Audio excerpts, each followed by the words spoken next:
Hello and welcome to Brodual. This time we have two visual immersion mods for you. First we'll start with the extremely popular Skyfalls mod. Skyfalls is a mod that fixes an issue that you've all probably noticed, and that's with waterfalls at a distance.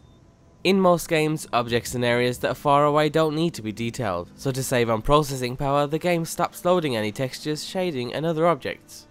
Skyrim is no exception, and you've most likely noticed it at some point, especially when trying to get a view of the surrounding area from a high place.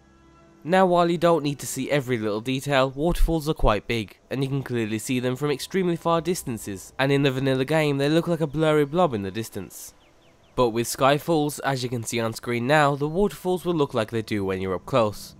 In the video we're also using the Skyrim distance overhaul improvement mod for the after videos. It's a mod that aims to generally improve your distant view of Skyrim, adding extra details and objects in the distance. So if you like the look of that, then we'll also include a link for it down below. Other than that, there really isn't much else to it. It works alongside and is recommended to go with the popular water mod.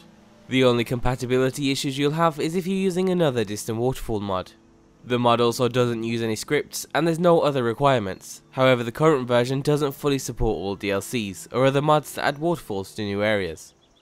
But the author will update the mod next week to include DLC support, Falcast support, and he'll also work on animated distant windmills. So be sure to add it to your tracking list if you're interested. The second mod for today's spotlight is another simple one called Immersive spells and stuff. The main feature of the mod is that the spells and their effects will now emit light correctly. Light is already emitted while you're casting a spell, but that's the only time they give off light. The mod changes that so spells will now emit light while they're in your hands, as well as any hazard effects they leave behind as you see on screen now.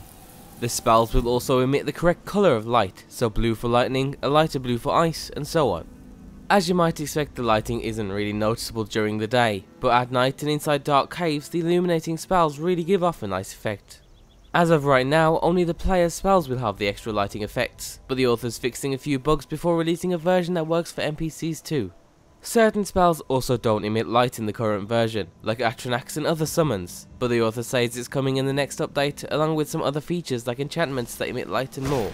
Most things can also be controlled in the mod menu, including the radius of the light as well as the colours for the spells.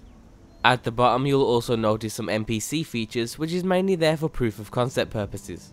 The use of an NPC scanner allows the mod to control certain features of individual NPCs. And so far you can add a 20% chance for torches to be randomly spawned inside of NPCs' inventories. So while it's not much now, the author hopes to eventually add a unique perk system for NPCs, as well as a unique spawning system that both reflect on where the player is in the game and the options controlled in the mod menu, so that definitely sounds promising and worth keeping your eye on. And overall, two simple but effective mods that should keep you immersed in the world of Skyrim. Everything you need is down below, and be sure to leave an endorsement if you enjoy them, and thanks for watching.